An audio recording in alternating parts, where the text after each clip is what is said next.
दोस्तों, जय श्री राम। आप लोग जानते हैं, अभी झारखंड सरकार का एक फ़ैसला आया है जिसमें स्टाफ सिलेक्शन कमीशन के द्वारा जो एसएससी का एग्ज़ाम होता है, स्टाफ सिलेक्शन कमीशन का, उसके मेंस के पेपर में उन्होंने उर्दू को रखा है और हिंदी तथा संस्कृत जैसी भाषाओं को उन्होंने इस एग्ज़ाम से बाहर कर दिया है।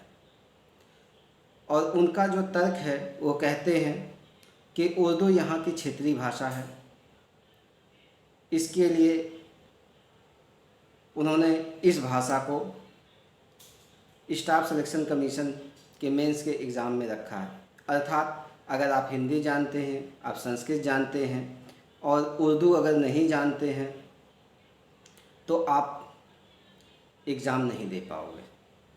यानी अगर आपको झारखंड के बच्चों को अगर झारखंड में नौकरी पाना है स्टाफ सिलेक्शन कमीशन में, तो उसके लिए उर्दू आना ज़रूरी है। दोस्तों, मैं सनातन धर्म चैनल के माध्यम से आप लोगों से ये जानना चाहता हूँ कि क्या भारत में भारतीयों का रहना गुनाह है? क्या वो लोग हिंदी जानते हैं तो वो नौकरी नहीं पा सकते? वो संस्कृत जानते हैं तो वो नौकरी नहीं पा सकते? आखिर क्यों ये क्षेत्रीय पार्टियां या जो है कि कुछ ऐसी पार्टियां इन चीज़ों को बढ़ावा दे रही है जो भारतीयता से हट के है? हम जो है भोजपुरी बोलने वाले लोग, तमिल बोलने वाले, तेलुगु बोलने वाले, झारखंड की लोकल भाषा बोलने वाले, क्या इसी तरह से एक साजिश का शिकार होकर जो है कि हम दिन पर दिन किसी और के गुलाम होते जाएंगे? आप लोगों को ये चीज़ समझनी होगी कि कुछ लोग केवल अपने वोट बैंक के चक्कर में कितनी गंदी राजनीति कर रहे हैं भारत के साथ में, भारतीय जनता के साथ में। और ये जो भारत की जनता है, जब कोई ऐसा जो है कि फैसला आता है तो वो विरोध भी नहीं कर पाती है। क्यों नहीं कर पाती? क्योंकि उनकी मानसिकता को दबा दिया गया है। और ये जो मानसिकता इनकी दबाई गई है वह जो है पूरी तरह से भारतीयता को जो है नष्ट करने का एक प्रयास चल रहा है।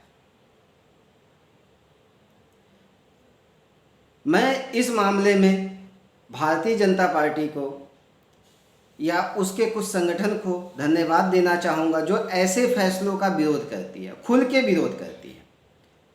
मैं पसंद तो नहीं करता, लेकिन इतना मैं जानता हूँ कि ये पार्टी राष्ट्रीयता के नाम पर लोगों को एक कर रही है।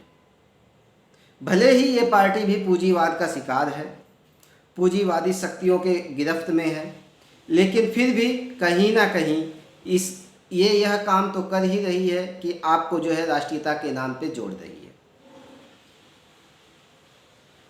मैं किसी भी सरकार का भारत के किसी भी क्षेत्र में अगर ऐसा फैसला आता है तो उसका विरोध करता हूं, चाहे वो केरला हुआ, चाहे बंगाल हुआ, चाहे अब झारखंड हुआ, बिहार हुआ या हमारे उत्तर प्रदेश में हुआ। कहीं पर भी अगर ऐसा फैसला आता है जिसमें भारत की चीज़ों को छोड़ के विदेशी चीज़ों को अगर वो किया जाएगा तो मैं इसका विरोध करता हूँ। हालांकि मैं ये चीज़ बहुत अच्छे तरीके से जानता हूँ कि जो उर्दू है वह भी भारत से ही जो है उसका जन्म हुआ है, लेकिन आप जानते हैं कि उर्दू कुछ खास लोग ही बोलते हैं, सब नहीं बोलते हैं।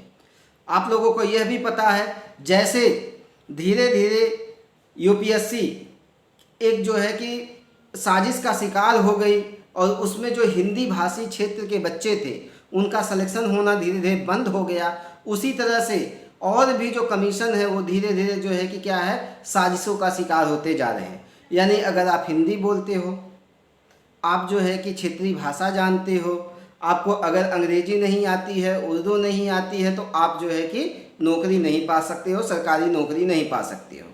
2010 के पहले यूपीएससी का इतिहास अगर आप उठा के देख लो तो यूपीएससी में आप देखेंगे प्री में लगभग 45% बच्चे जो है हिंदी मीडियम के क्वालिफाई करते थे, 45%। यानी ज़्यादा बच्चे प्री क्वालिफाई करेंगे तो मेंस भी ज़्यादा बच्चे क्वालिफाई करेंगे और इंटरव्यू भी जो है कि ज़्यादा बच्चे क्रैक करके जो है कि फाइनल सिलेक्शन लेंगे।